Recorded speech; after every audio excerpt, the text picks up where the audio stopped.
Orang-orang Muslim yang mengatakan bahwasanya boleh saja mengucapkan selamat Natal, saya berani sumpah ikhwah, orang ini tidak punya ilmu agama dan imannya masih sangat tipis.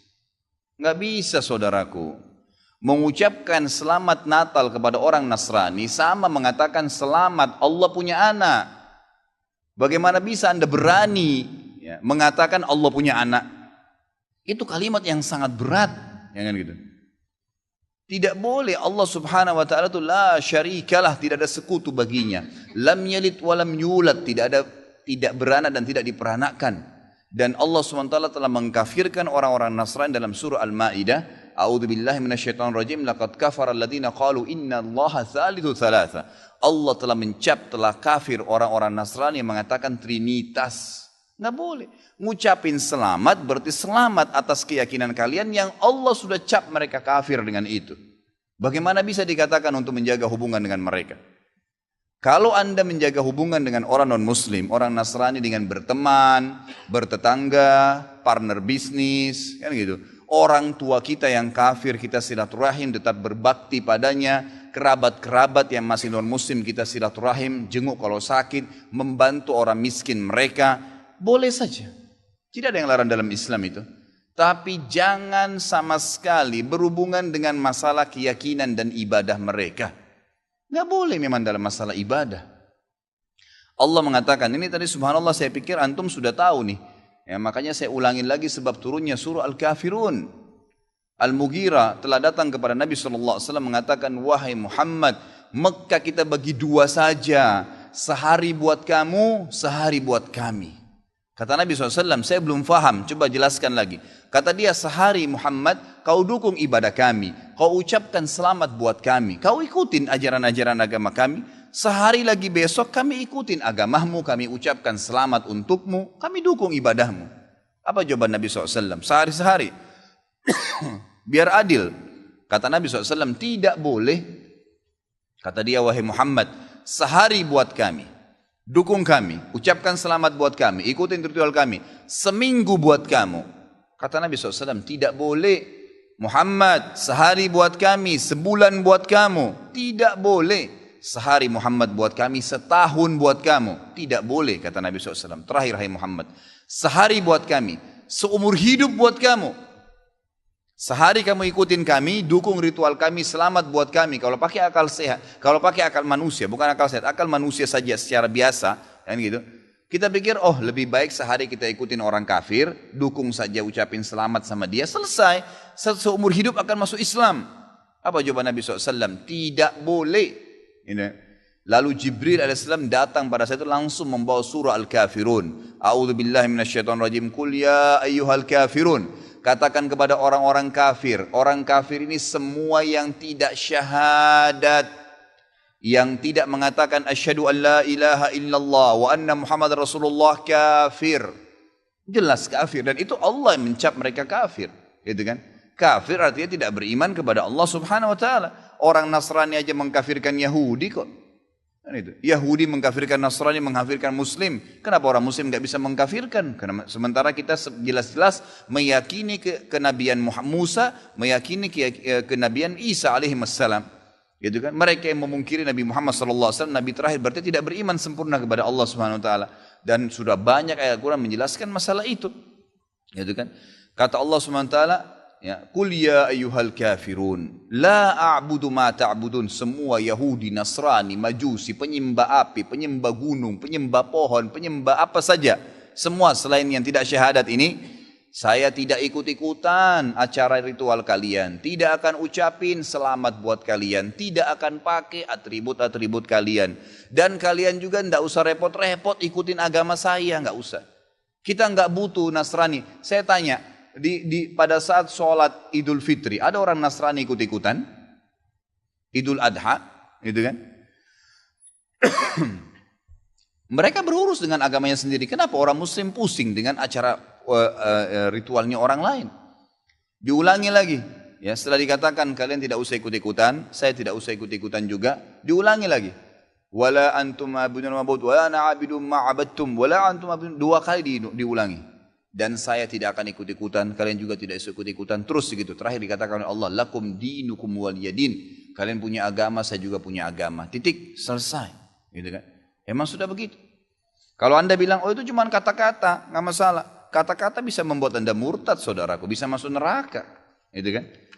Sadarkah anda dengan satu kalimat, anda kalau mengatakan satu kalimat sekarang, semenit kemudian kalau anda yakin dalam hati bisa masuk neraka kalau meninggal, kalau anda mengatakan saya murtad, memang dari hati mau keluar dari Islam, semenit kemudian dicabut ruhnya oleh malaikat maut, masuk neraka. Kalimat, kata-kata, bahaya tuh, gitu kan.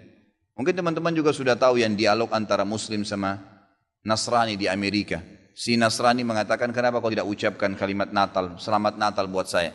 Kata si Muslim, ya kata si Nasrani, itu kan cuma kata-kata. Kata si Muslim, kenapa, apa kau sudah syahadat? Si Nasrani bilang, enggak. Kenapa kau enggak syahadat? Dia bilang, kalau saya syahadat, saya tinggalin agama saya. Kata si Muslim, itu kan juga cuma kata-kata. Sama, gitu kan? Jadi enggak boleh. Tapi hal-hal yang ditoleransikan dalam agama silahkan. Tadi saya bilang berteman, bertetangga, silahkan. Tapi jangan dukung masalah ibadahnya. Enggak boleh.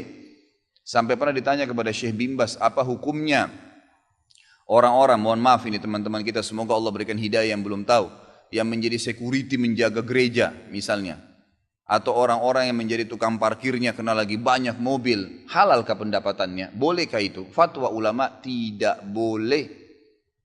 Karena ada hadis Nabi SAW yang berbunyi, kalau ahli kitab, khusus Yahudi dan Nasrani terutama, kalau mereka sedang beribadah di tempat ibadah mereka, jauhilah. Karena laknat Allah sedang turun. Hadis Nabi SAW.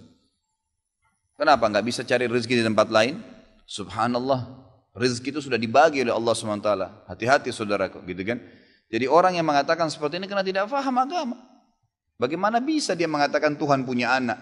Gitu kan? Jadi tidak boleh sama sekali ikhwah. Yang nggak boleh. Jadi kita harus tahu mana yang boleh dan mana yang tidak boleh. Dan anda wajib ingkar mungkar. Ingatkan apa yang saya sampaikan tadi. Kalau juga dia tidak mau dengar, selesai, gugur kewajiban anda. Mengucapkan selamat Natal. Banyak tokoh-tokoh bukan dekat, bahkan tokoh-tokoh yang mungkin kami mengambil ilmu dari sebagian dari mereka. Kami mengambil sebagian dan yang mungkin tokoh-tokoh juga sering kami kagumi. Ini bicara ya, makanya ini termasuk mukadimah. Jadi ada kesesuaian pertanyaan pertama dan kedua. Lihat, memang ada mungkin tokoh yang memperkenankan dan sebagainya. Itu urusan beliau dengan Allah. Tapi kita akan menjelaskan ini juga bukan omongan saya. Mohon maaf, tidak ada fatwa Yahya, tidak ada di sini. Semua kami ambil dari perkataan ulama. Kemudian saya juga mencerna, saya memahami perkataan para ulama dan anda pun saya ajak faham saat ini, detik ini. Tapi lihat, di saat ada fatwa yang kami hadirkan, pertama bukan fatwa saya, itu fatwa ulama. Satu. Yang kedua, jangan langsung digunakan untuk nyongok, untuk merendahkan para ulama.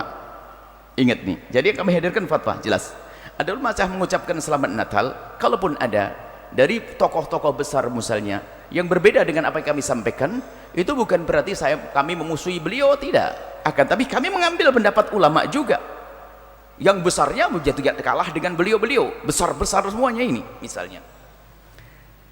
Bicara tentang Natal, pertama adalah kami sampaikan kepada kaum muslimin dimanapun anda berada. Anda jangan mengganggu orang Kristen yang ingin Natalan.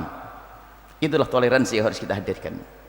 Anda jangan mengganggu orang Kristen yang Natalan. Dan jika anda punya tugas, tidak dosa. Misalnya anda polisi menjaga keamanannya, ya boleh saja. Nah, ini kita tidak boleh mengganggu toleransi. Bahkan kalau misalnya Al-Bahjah punya kampung kecil, Kampung Al-Bahjah ada 3 warga Nasrani di dalamnya. Kalau dia mau Natalan, jangan dilarang dong. Itulah toleransi. Gak boleh kita ngelarang, ganggu dia gak boleh. Baik. Cuman, apakah saya harus ikut Natalan? Ini babnya beda. Jadi ini yang pertama adalah jangan ganggu orang yang lagi Natalan. Anda bebaskan dia untuk Natalan sesuai dengan cara mereka. Baik, ini yang pertama yang harus kita pahami. Yang kedua adalah kita itu dihimbau untuk ikut bergembira bersama kegembiraan siapapun, tentunya di saat tanpa melukai dan menyakiti siapapun. Itu wajar. bersama orang Nasrani pun kita dihimbau untuk mengucapkan selamat, selamat, selamat. Tapi dilihat selamat apa? Saya buat contoh di sini sebelum ngambil fatwa para ulama tadi. Contoh, kalau tetangga Anda, saudara tetangga Anda yang Nasrani melakukan pernikahan sebagai persaudaraan sebangsa atau bahkan bertetangga, boleh, bahkan dianjurkan kalau Anda mengucapkan selamat atas pernikahan mereka, sebatas pernikahan mereka itu tidak melukai orang. Misalnya orang Nasrani menikah dengan orang Nasrani yang wajar, ya sudah kita ucapkan selamat. Bahkan ini sebuah kemuliaan, saya memberikan hadiah kepada mereka, kasih mobil, kasih apa, boleh. Karena apa? Pernikahan mereka adalah wajar dan benar. Tapi di saat dia menikah seorang Nasrani laki-laki dengan wanita muslimah, beda dong. Tidak langsung buya, tidak toleransi. Oh enggak, ada aturannya di sini. Karena apa? Dia telah menodai urusan agama dalam hal ini. Saya nggak boleh ikut. Kalau Anda menikah dengan orang-orang sesama Anda dan tidak bertentangan dengan agama saya, oke. Sah pernikahanmu. Saya harus mengucapkan selamat, beda ya. Tapi di saat pernikahannya ini adalah ada urusan dengan agama saya, tidak diperkenankan sebab akan menodai putri muslimah ini, karena tidak ada hukum sebagai pernikahan, karena pernikahannya tidak sah, masuk bab zina, maka saya tidak boleh ikut mengucap selamat, selamat. Loh, tidak benar. Atau contoh lain, kalau tetangga Anda bangun rumah yang Nasrani, lalu rumahnya jadi, dia syukuran, jangan ragu Anda mengucapkan selamat, tetangga yang baik, iya kan? Selamat, sebatas rumahnya ini benar. Tapi kalau Anda tahu dia ngerampok tetangga Anda, coba gosok dengan kekerasan, dusta, bohong, bangun rumah pun tidak benar, hanya karena tetangga ucapkan selamat, Anda menyakiti yang direbut duitnya, tanahnya tadi. Jadi kita boleh mengucapkan selamat selagi tidak ada yang tersakiti. Wong dia itu jelas, dia tuh ngerebut tanahnya tetangga kita. Kemudian apa, bangunannya pun tidak karukan duit dari mana, dia mengganggu yang lainnya. Kemudian setelah itu apa, karena toleransi, selamat, selamat. Yang sakit tetangga dong, yang sakit tetangga. Atau Anda punya saudara agak bandel, dia menikah dengan orang yang tidak pantas. Kemudian bapak Anda melarang dengan cara yang baik, sehingga ayah Anda murka dengan saudara Anda yang menikah dengan orang yang Anda sendiri juga tidak setuju. Kemudian khususnya bapak Anda tidak setuju, padahal sudah ada calon yang lebih bagus lagi, yang lebih baik lagi. Pendidikan ayah Anda kepada anak tersebut, kamu kurang ajar kepada saya. Kemudian dia melaksanakan pernikahan, tak tanya apa, Anda langsung, aku yang akan biaya, selamat, selamat. Anda akan bikin murka orang tua Anda. Jadi ada aturan mengucapkan selamat dengan catatan bahwasanya jangan sampai ada nanti yang ternodai, terganggu. Seperti itu, ini kaidahnya mengucapkan selamat. Jadi jangan ragu mengucapkan selamat. Tetangga kita baru beli mobil, alhamdulillah. Tapi kalau mobilnya jelas-jelas hasil ngerampok kemarin, selamat beli mobil nih, tahu ngerti ngomong, saya baru dapat ngerampok nih, Anda ucapin selamat, Anda menyakiti orang yang dirampok dan seterusnya. Jadi boleh mengucapkan selamat atas kesenangan saudara kita yang Nasrani dengan catatan sebatas tidak mengganggu, tidak menodai urusan agama atau ngurus saudara kita. Bahkan lihat, mohon maaf, di saat tetangga Anda yang Nasrani bangun rumah dari mengambil paksa atau menggosok atau mencuri, itu nggak ada urusan agama. Biarpun yang dicuri orang Nasrani, Anda nggak boleh ngucapin selamat, nyakiti saudara Anda yang Nasrani. Urusannya kemanusiaan ini. Wong dia jelas jahat kok, tahu dari awal sertifikatnya Anda yang ngurusi, Anda yang ini miliknya dia, tiba-tiba ada orang klaim miliknya, udah ngerampok dan memaksa bangun rumah megah, selesai sopan selamat, Anda ngucapin selamat, Anda tahu. Adapun yang lain yang nggak tahu ya bebas ngucapin selamat, tapi Anda tahu nggak bisa, karena Anda menyakiti dan orang itu akan kecewa dengan Anda. Loh, kamu kok ngucapin selamat, bukankah tanah saya? Anda menyakiti dia. Ini kaidah mengucapkan selamat. Jadi mengucapkan selamat apapun, tahun baru Masehi, kalau orang Nasrani biasa dengan tahun baru Masehi. Anda boleh mengucapkan selamat tahun baru Masehi, ini urusan tahun, tapi Anda tidak boleh ikut merayakannya, babnya beda, agar Anda tidak menyerupai mereka. Beda. Anda ucapin selamat tahun baru kepada orang Nasrani, karena ini tidak ada hubungannya dengan, tidak ada yang dilukai saat itu. Tapi mohon maaf, seperti halnya Anda mengucapkan selamat kepada orang yang bangun rumah, rumahnya hasil rampasan, tanahnya rampasan, akan ada yang kecewa dari manusia. Sekarang Anda mengucapkan selamat atas kelahiran Yesus, mohon maaf, bukankah Allah murka kalau ada yang menyekutukan Allah? Yang murka adalah Allah. Ini beda kasusnya. Yang murka adalah Allah. Lah, kan kita mengakui Nabi Isa baik, apakah rela orang Nasrani lalu kita katakan selamat atas kelahiran Nabi Isa yang bukan Tuhan? Marah dia. Karena dia selama ini merayakan Natal memang meyakini Isa adalah Tuhan, anak Tuhan. Maka di sini berbeda. Makanya jangan mengucapkan. Adapun masalah menghargai mereka tidak harus saya mengucapkan. Karena apa? Di saat saya mengucapkan ikrar tentang kebatilan yang ada sangkut pautnya dengan agama, karena apa? Akan menjadikan Allah murka. Apakah senang, apa rela Allah dengan orang yang mengatakan bahwasanya ada anak Tuhan? Allah tidak rela. Lah kenapa kita mengucapkan selamat? Ini loh kami ingin mengajak berpikir yang jernih. Kalau Anda mengucapkan selamat Natal, berarti Anda mengikrar atau Anda mengucapkan selamat kepada sebuah perbuatan, karena itu perbuatan, dan dia dengan keyakinan mengadakan perayaan Natal, mereka dengan penuh keyakinan bahwasanya Yesus adalah Tuhan. Lalu Anda mengucapkan selamat atas kelahiran karena Anda berucap dengan orang Nasrani. Maka siapa yang murka? Yang murka adalah Allah. Karena Allah murka dengan keyakinan seperti itu. Itu kan keyakinan kita. Dan di saat kita tidak mengucapkan selamat Natal, bukan berarti kita bermusuhan dengan mereka. Sebab ini ada urusannya dengan agama saya. Saya tidak mempercayai bahwasanya Yesus adalah Tuhan, tapi Yesus Nabi mulia. Dan mereka pun tidak mau kalau Yesus dikatakan Nabi mulia, karena mereka mengatakan Tuhan. Ada perbedaan di sini. Maka di saat para ulama mengatakan jangan mengucapkan selamat Natal kepada orang Nasrani, karena apa? Mereka meyakini itu adalah Tuhan. Tapi bukan berarti kamu perang dengan mereka, tetap hidup berdampingan. Kasih makan kalau dia sakit, lapar, kalau sakit dia kasih obat. Itu adalah cara bergaul yang benar. Ini nama cara berpikir. Kami ajak untuk berpikir. Bukan kemudian kalau kita menghadirkan fatwa para ulama seperti ini, kita tidak mencaci siapapun. Saya hanya ngajak begini loh, jangan sampai Anda mengucapkan selamat tapi ada yang marah nanti. Sudah kami bahas buat contoh bangun rumah, pernikahan dan seterusnya, sampai tentang Tuhan. Yang mereka adalah Allah. Bagaimana kita orang tua saja kalau marah akan kita jaga, jangan sampai marah. Hatinya orang Nasrani saja tidak boleh kita bikin sakit hati dengan ucapan selamat karena tanahnya dirampas, dibangun di atasnya rumah oleh seseorang, lalu kita mengucapkan selamat, dia akan kecewa kok.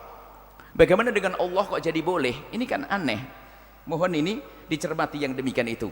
Anda tidak perlu mengucapkan, akan tapi ketahuilah, kalau tetangga Anda yang Nasrani nggak punya rumah, Anda buatin rumah boleh.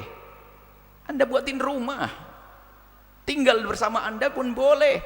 Tapi ini mengucapkan, ini maknanya ada, bukan masalah. Ucapkan kalimat selamat-selamat yang lainnya, spesial jangan yang ini. Tolong dibedakan ini. Mengucapkan selamat tahun baru, mengucapkan selamat atas pernikahan, akan mendapatkan anak, ini boleh semuanya. Karena tidak ada ketuai dengan catatan juga tadi, asalkan tidak ada yang tersakiti. Dan makna tersakiti harus ada rambu-rambunya. Mohon saya ulang lagi. Tadi rampasan, ada orang bangun, biar jelas Anda, ada orang bangun di tanah yang rampas, dia ngerampok dia, atau dengan paksa. Anda tahu mana yang benar, Anda tahu itu miliknya si A, miliknya adik Anda, miliknya saudara Anda, milik tetangga. Lalu Anda memberikan sambutan kepada yang menjajah, Anda akan dimarahi oleh orang tersebut. Ini adalah sebuah contoh untuk memahamkan masalah ini. Kemudian setelah itu, masalah toleransi harus paham. Toleransi yang selalu kami sebutkan, toleransi itu maknanya adalah jangan Anda maksa orang dong. Misalnya, saya mulai dari kaum muslimin. Hei orang Islam, Anda punya kegiatan-kegiatan khusus di dalam tubuh kaum muslimin. Termasuk misalnya, Anda punya hari raya Idul Adha, Idul Fitri. Anda punya perayaan Maulid Nabi. Anda jangan paksa bawahan Anda yang hidup agamanya beda untuk menghadiri acara Anda. Anda tidak ngerti toleransi. Karena mereka tidak meyakini Nabi Muhammad. Dan tidak ada perlunya. Karena apa? Itu adalah acara hari raya untuk keluarga kita. Dan Anda tidak perlu sakit hati kalau orang Nasrani nggak peduli dengan hari raya kaum muslimin. Yo, memang bukan hari raya dia kok. Kenapa Anda paksa dia untuk ikut? Ada apa dengan dirimu itu maksa orang Nasrani ikut hari raya denganmu? Hah? Misalnya Anda menikah, ternyata menurut agama tertentu tidak setuju dengan pernikahan Anda. Kalau tidak dasar nggak ada masalah kok. Ini kan untuk acara keluarga saya. Yang jadi masalah kita maksa orang lain harus mengikuti kita. Jadi toleransi maknanya Anda jangan paksa orang untuk ngikut Anda. Anda sebagai seorang muslim mengikuti Anda dalam urusan-urusan tertentu yang bagi mereka tidak boleh, ya nggak apa-apa. Kalau bagi menurutmu hai orang Buddha tidak boleh, menurutmu hai orang Nasrani tidak boleh, bebas, kamu tidak harus datang ke tempat saya. Kemudian sebaliknya, yang mayoritas ini tadi, sebaliknya orang Nasrani pun jangan memaksa orang Islam mengucapkan atau ikut-ikutan Natalan atau mengucapkan selamat Natal, karena kita punya rambu-rambu sendiri. Itu baru toleransi. Jadi yang perlu difahamkan adalah makna ini, sehingga saya kalau berdampingan orang Nasrani ya nyantai-nyantai saja. Kalau sudah menjelang hari raya Idul Fitri, orang Nasrani menikmati dengan hari liburnya saja, nggak harus dia mengucapkan selamat dengan saya. Sebab kalau sudah hari raya kan libur semuanya. Yang Nasrani dapat kan hari raya Waisak, kita dapat juga ya. Hari raya kenaikan Isa Al-Masih, dalam itu kan naik dapat juga. Tapi tidak harus kita mengucapkan selamat. Ini loh kadang kita mencampur adukkan hal yang demikian ini. Kemudian saya tutup ini. Mohon, ini bukan berarti di saat ada yang berbeda dengan kami lalu kami mencaci dia. Oh tidak, ini penjelasan buat Anda. Anda yang punya iman, Anda yang punya pikiran, Anda yang punya otak, Anda yang punya. Coba Anda renungi yang demikian itu. Kalau masalah berbeda, tidak boleh menjadikan sebab permusuhan dan mencaci maki dan mengolok. Dan kami gambarkan yang jelas. Sangat berbeda jika Anda mengucapkan kepada seorang muslim selamat atas kelahiran Nabi Isa. Oh, dia meyakini Nabi Isa sebagai nabi. Assalamu alayya yauma wulidtu wa yauma amutu wa yauma ub'atsu hayya. Itu kan untuk Nabi Isa. Assalamu alayya, salam kebaikan buatku. Sebagian mengatakan hujahnya ini untuk mengucapkan selamat Natal. Ini adalah cerita bahasanya Nabi Isa itu waktu dilahirkan dengan keselamatan. Karena apa? Lahir tanpa seorang ayah, mau rame tapi dijaga oleh Allah. Sampai ibundanya pun dijaga sehingga dia berbicara waktu masa kecil. Kemudian yauma amutu, tentang kematian dia dijaga oleh Allah sampai hari ini belum dimatikan oleh Allah. Dan nanti ini adalah kisah tentang Sayyidina Isa adalah diiringi dengan keselamatan. Kalaupun kita harus mengucapkan selamat tentunya kepada kaum muslimin, oke. Salam atas selamat atas kelahiran Nabi Isa. Tapi kalau kepada orang yang meyakini Nabi Isa sebagai Tuhan, beda dong. Beda dong. Mereka juga tidak mau kok ucapan selamat dari kita sesuai dengan keyakinan kita. Akan kecewa kok. Ya itu saja. Selamat atas kelahiran Nabi Isa yang Nabi dan bukan Tuhan. Akan kecewa dia. Nggak mau dia. Jadi ingatlah, mohon jangan memelintir perkataan ulama lalu menganggap dia membuat permusuhan dengan orang Nasrani. Oh enggak. Islam sangat indah. Bagaimana Palestina dulu di saat Salahuddin masuk tidak ada yang dibunuh satupun. Tapi waktu dijajah waktu dikuasai oleh non muslim, dibantai kaum muslimin puluhan ribu. Tapi kalau sudah umat Islam masuk, tidak ada pembantaian. Islam adalah indah. Dan toleransi bisa dilihat di Indonesia, di Jawa, toleransi luar biasa. Lihat tempat-tempat ibadah masih ada, Borobudur masih ada. Tapi kan bukan berarti kita harus sholat di Borobudur kan. Ini adalah keindahan yang ada oleh kaum muslimin, para ulama. Jadi keyakinan beda. Kemudian setelah itu apa perilaku zahir itu harus jelas. Jangan sampai wah ini Borobudur ini diabadikan. Ini sudah toleransi yang luar biasa umat Islam di Indonesia dan yang lainnya misalnya. Bukan dihancurkan. Tapi ingat, kita ini sering orang-orang yang mengadu di antara para ulama dengan para ustaz. Mohon maaf, ini semua bukan fatwa saya. Kami tidak punya fatwa. Ini fatwa para ulama. Kami hadirkan. Kalau ternyata berbeda, Jangan langsung diadu saya dengan ulama tersebut. Ya nggak sebanding, saya kecil. Dibanding saya menghadirkan fatwa ulama, selesai. Dan ingat, tanyakan hati kecil Anda sendiri. Sesuai dengan keimanan yang Anda yakini. Petunjuk dari Allah Subhanahu wa taala. Wallahu a'lam. Bismillah. Waalaikumsalam warahmatullahi wabarakatuh. Ustaz izin bertanya, bagaimana caranya berdakwah tentang larangan mengucapkan Natal ke grup main WhatsApp yang di dalamnya terdapat non-muslim? Apakah lebih baik berdakwah secara personal atau bagaimana Ustaz? Ya. Jazakumullah khair. Pertanyaan ini kenapa selalu datang berulang setiap tahun? Tidak pernah tuntas. Padahal ketentuannya sudah diketahui dengan jelas, aturannya juga sudah dipahami dengan baik, dan ini sudah selesai sebetulnya masalah ini. Sudah selesai, tinggal kita hanya perlu penegasan saja dan meyakinkan pada diri kita dengan keimanan.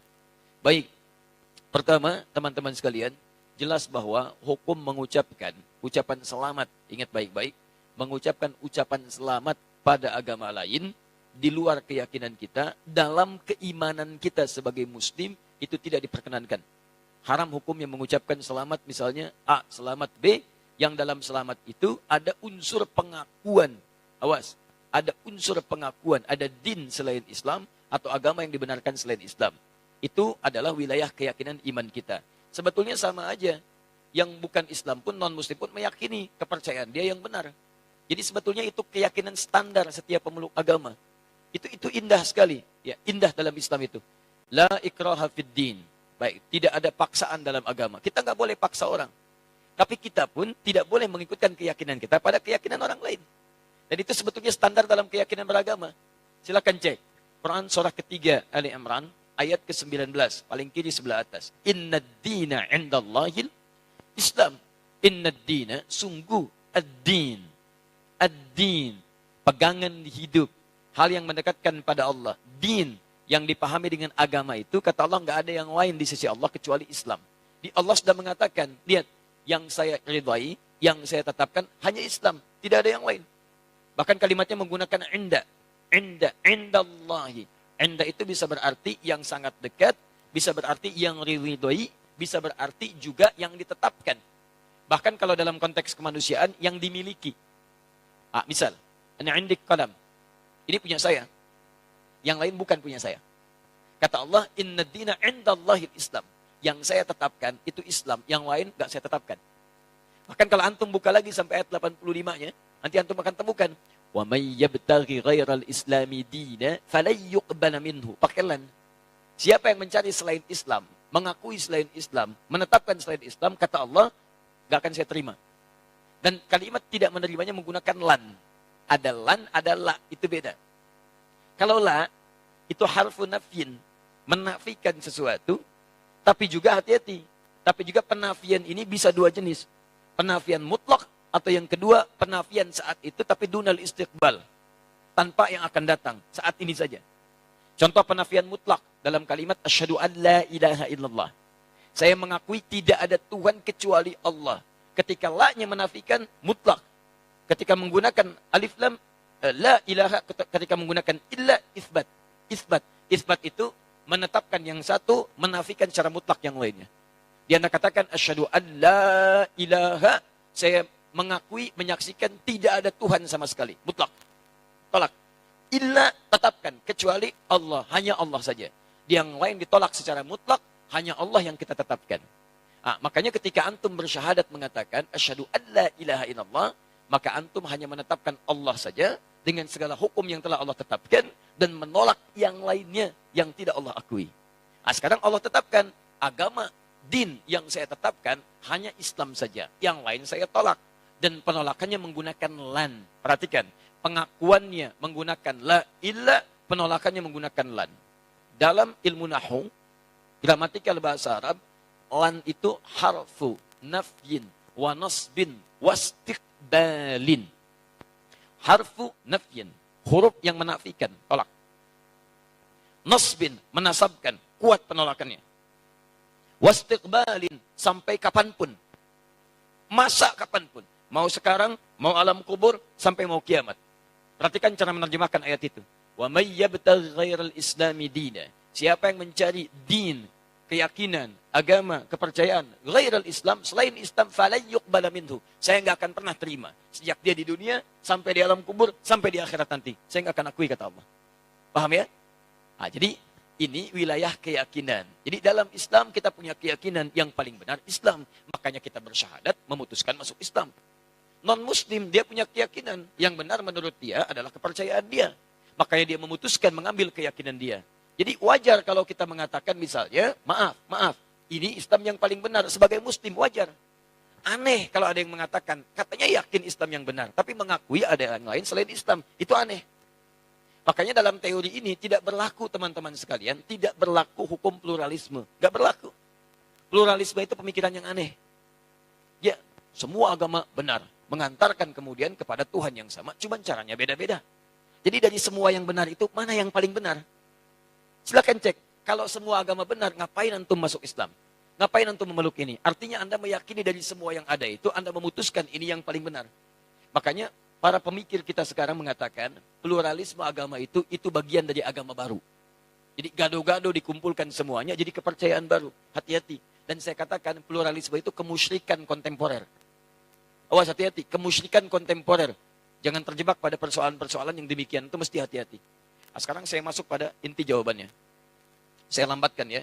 Saya mohon maaf karena kalau mengurai terlampau agak cepat karena waktu kita sangat terbatas. Sekarang saya runtutkan supaya runut bahasan kita. 1. Sebagai seorang Muslim, kita meyakini bahwa hanya Islam yang benar. Seperti non-Muslim meyakini kepercayaan dia yang paling benar. Itu urusan masing-masing. Tapi kita sebagai Muslim meyakini bahwa Islam yang benar. Baik, hati-hati pelan-pelan. Dan keyakinan kita ini bukan hanya dikuatkan oleh ayat-ayat Al-Quran, tapi juga dijamin oleh undang-undang. Jadi kalau kita mengatakan hanya Islam yang benar menurut kepercayaan kita, itu undang-undang menjamin itu. Apa kemudian pasalnya? 1, dasarnya Pancasila. Sila yang pertama, ketuhanan yang Maha Esa. Nah, dalam memahami ketuhanan yang Maha Esa ini, maka rumusannya lihat di undang-undang dasarnya. Pasal 29, ayat 1. Negara berdasar atas ketuhanan yang Maha Esa. Jadi konsep bernegara kita itu didasarkan pada ketuhanan yang Maha Esa. Jadi kalau kita meyakini hanya Allah Tuhan yang Maha Esa, maka keyakinan kita dijamin oleh undang-undang. Dalam menjalankan keyakinan ini, diatur di pasal keduanya, di pasal 29 ayat keduanya. Di dalam memahami pasal 29 ayat 1, terjemahannya adalah, cara memahaminya pasal 29 ayat 2. Negara menjamin kemerdekaan tiap-tiap penduduk untuk memeluk agamanya masing-masing dan beribadah menurut agama dan kepercayaannya itu. Jadi kalau kita beribadah dalam ketentuan Islam, ibadah pertama kita kan tauhid. Ibadah pertama kita syahadat. Karena itu syahadat menempati rukun pertama dalam ibadah, dalam Islam. Inna dina indallahil Islam. Tidak ada agama yang diridhai Allah kecuali Islam. Kita masuk Islam. Ketika akan masuk Islam dan mengamalkan ibadah dalam Islam, di hadis Muslim, nomor hadis yang ke-8. Lihat dalam muqaddimah jilid pertama, teman-teman, di Sahih Muslim, nomor hadis nomor 8 paling kiri sebelah atas. Ada hadis disampaikan dari sahabat Nabi Umar bin Khattab radhiyallahu taala anhu. Di Al-Arba'in nomor hadis yang kedua. Ketika Nabi Muhammad ditanya tentang Islam oleh malaikat Jibril, mal Islam? Apa itu esensi Islam? Apa itu ibadah dalam Islam? Apa pokok dalam Islam? Kata Nabi, jawaban pertama, antashhada an la ilaha illallah wa anna Muhammad Rasulullah. Kamu harus menetapkan, bersaksi, berkomitmen bahwa tidak ada Tuhan selain Allah. Yang layak disembah hanya Allah saja. Dan cara menyembahnya mengikuti tuntunan Nabi Muhammad SAW. Makanya ibadah pertama kita itu syahadat. Pengakuan hanya Islam yang benar. Hanya Allah Tuhan yang benar. Yang lain kita tidak akui sebagai Tuhan. Tidak ada Tuhan selain Allah. Tidak ada agama selain Islam. Ketika Anda mengatakan itu, undang-undang menjamin.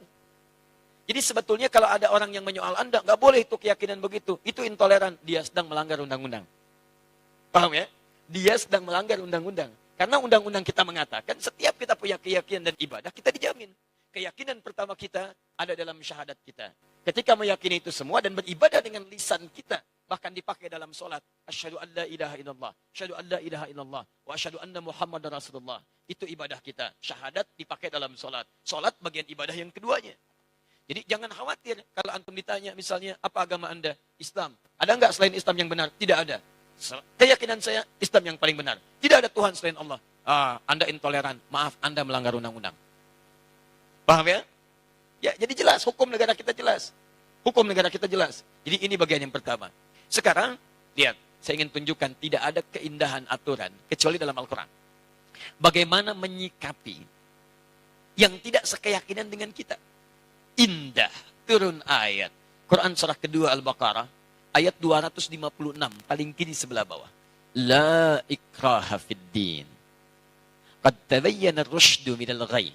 Hei, kita meyakini, kamu yakin Allah Tuhan yang benar, Islam agama yang benar, tapi Anda tidak boleh paksa orang pada keyakinan Anda.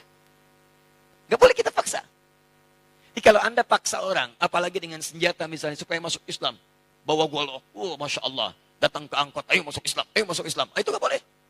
Tembak orang, bom orang misalnya, supaya masuk Islam. Itu gak boleh. Bahkan ketika orang itu masuk Islam dalam keadaan terpaksa, Anda yang dosa. Anda yang dosa. Indah dalam Islam itu. Kita akui Islam yang benar, kita akui Allah Tuhan yang hak, tapi nggak boleh paksa orang pada wilayah keyakinan kita. Nggak boleh. Bagaimana kemudian kita bisa menerangkan nilai-nilai Islam? Caranya dakwahi mereka. Sampaikan risalah. Sampaikan keterangan. Maka turun Quran kemudian teman-teman sekalian. Surah ke-16 ayat 125. Ini manhaj umumnya. Ud'u ila sabili rabbika bil hikmah. Wal mau'izatil hasanah. Wajadilhum billati hiya ahsan. Kalau ada orang belum mengerti tentang jalan Rabbu, tentang Islam, maka silahkan terangkan, ajak mereka dengan hikmah. Toleransi yang paling baik, lakum dinukum waliyadin. Kita tidak usah saling mengganggu. Jadi zero tolerance. Toleransi terbaik, zero tolerance. Jangan saling ganggu. Saya nggak ikut pada kepercayaan Anda pun nggak usah ikut-ikutan kami. Kita diskusi aja, kalau nggak ketemu, silahkan kerjakan. Kami pun nggak akan ikut ke tempat ibadah Anda. Dan kami tidak harus menggunakan perangkat-perangkat pakaian seperti yang Anda kenakan. Anda pakai punya Anda, kami pakai punya kami. Makanya Syekh Hasim Asy'ari dalam kitab yang tadi malam saya bawa, nanti lihat halaman ke-14-nya. 14, posisi paling kanan sebelah atas, paragraf yang pertama, baris ke-5 sampai 7. Di situ disebutkan oleh beliau, ketika penjajah datang dengan misi 3G itu, God, Glory, and Gospel. Ya, dimulai nanti dari Portugis datang ke Nusantara tahun 1511 lewat Selat Malaka. Kemudian disusul setelahnya dengan yang lain sampai ada Belanda. VOC sebetulnya, syarikat dagang tapi bekerja sama dengan pemerintahan yang zalim. Datang dia menjajah Nusantara. Sebelum jadi Indonesia, beliau sudah keluarkan fatwa. Karena mereka misinya 3G, kemanapun ada, itu dibekali. Ya, dalam perjanjian Tordesillas, tahun 1492, Paus Alexander yang ke-6 membagi dunia jadi 2 bagian. Untuk barat itu Spanyol, untuk timur itu Portugis. Diberi misinya 3G. Sekarang 4G. Ya. 3G, gold, glory, gospel. Gold, itu maaf, pencarian rempah-rempah, emas, jadi monopoli ekonomi, ambil. Glory, itu ekspansi, penjajahan. Makanya ketika datang, kita katakan penjajah. Silahkan cek dalam buku-buku sejarah, penjajah, datang, menjajah. Kalau Islam tidak ada, makanya silahkan cek di buku sejarah. Pernah nggak ada datang Islam ke Nusantara menjajah? Nggak ada. Silahkan cek di buku-buku sejarah, penjajah Indonesia diantaranya orang Arab. Nggak ada. Tidak ada. Di antaranya orang Islam. Tidak akan ditemukan. Karena saat datang membawa risalah. Memberikan nilai kemuliaan. Tapi orang ini diakui. Sejarah kita yang mengatakan. Sejarah nasional kita penjajah datang. Kemudian kita mempertahankan kedaulatan kita. Teman-teman sekalian. Begitu datang misi yang ketiga gospel. Membawa misi. Gospel. Sebarkan. Bangun ini kanisa. Kanisa itu kalau sekarang gereja-gereja. Kemudian membawa misi. Untuk memindahkan kepercayaan orang lokal kepada kepercayaan yang mereka bawa. Saat dibawa itulah kemudian, di antara masa Syekh Hasim Asy'ari, beliau itu ada, menulis beliau kitab menyampaikan pada masyarakat. Apa di antaranya? Beliau keluarkan fatwa. Orang yang ikut-ikutan, mengenakan pakaian-pakaian mereka, pergi ke tempat ibadah mereka, itu hukumnya haram. Dihukumi tasyabuh bil kufar. Menyerupai orang-orang kafir, maka keluarlah hukum. Dilarang mengenakan pakaian-pakaian seperti pakaian mereka. Atribut seperti mereka, sehingga tidak menghadirkan nilai kepercayaan lain masuk kepada kepercayaan kita. Itu sudah ada dulu disebutkan oleh pendiri Nahdlatul Ulama tanggal 31 Januari tahun 1926. Jadi kalau sekarang ada pertanyaan lagi, apa Ustadz, apa hukumnya menggunakan topi ini? Ya, apa hukumnya memasang pohon-pohon ini? Sampaikan, itu pertanyaan sudah diajukan sudah lama dari sejak masa Mbah Hasim Asy'ari. Jawaban beliau begini. Kalau ada ulama memberikan fatwa yang berbeda, sampaikan, maaf Pak, Anda telat. Anda keduluan oleh tokoh yang sangat luar biasa, hafal hadis, ya, hafal turunan-turunannya, dan ini kesimpulannya, kitabnya di sini, halaman sekian, paragraf sekian, baris sekian, sampai dengan sekian. Sekarang jawaban yang terakhir, lalu bagaimana menyampaikan pesan kemuliaan pada saudara-saudara kita sebangsa setanah air yang sekiranya akan merayakan nilai ibadah dalam agamanya. Kita katakan begini, saudara-saudariku, kita hidup berbangsa setanah air, kemudian kita hidup satu naungan Ibu Pertiwi. Mari kita jaga kerukunan dalam kehidupan ini. Kita saling tolong-menolong untuk membangun bangsa kita agar tumbuh menjadi bangsa yang maju, modern, terlibat dalam kehidupan dunia yang elegan. Namun kami bermohon maaf karena dalam bangsa ini ada Bhinneka Tunggal Ika, berbeda-beda tapi satu tujuan membangun bangsa, bukan tujuan membangun akhirat. Dalam hal kehidupan beragama, kami belum bisa mengucapkan ucapan selamat karena di wilayah itu kita beda keyakinan. Dan ini dijamin oleh undang-undang, tapi mohon maaf sebesar-besarnya, ketidakmampuan kami mengucapkan selamat bukan berarti hubungan kebangsaan kita pun harus kemudian menjadi, tumbuh sifat negatif, tumbuh sifat saling membenci. Tidak, ini bagian ranah keyakinan kita saja, yang dengan itu kita saling menghormati. Jadi Anda yang berkeyakinan, dengan keyakinan Anda, silahkan. Kami tidak ikut-ikutan untuk itu. Kami mohon maaf tidak bisa mengucapkan selamat. Tapi kami menyayangi Anda. Kita bahu-membahu membangun bangsa. Dan bila pun ada urusan-urusan kehidupan yang bisa kami bantu, bukan urusan ibadah, maka kita mari terlibat sama-sama dalam keindahan membangun bangsa ini. Selesai. Kuat. Dan gak usah malu. Dan tolong, apakah ada non-muslim memaksa kita untuk mengatakan selamat? Tidak. Ini agak aneh memang. Non-muslimnya aja nggak nuntut. Kenapa muslimnya rame? Jelas ya? Yang bikin rame kan orang-orang kita juga. Dan kita itu siapa mereka? Orang-orang penyakit ada hatinya. Itu yang bikin rame. Silahkan lihat tuh. Yang ribut mengucapkan masalah itu bukan non-muslim. Non-muslimnya biasa-biasa aja. Itu yang orang-orang ada penyakit di hatinya. Dan sebetulnya itu tantangan terberat kita. Itu yang paling berat.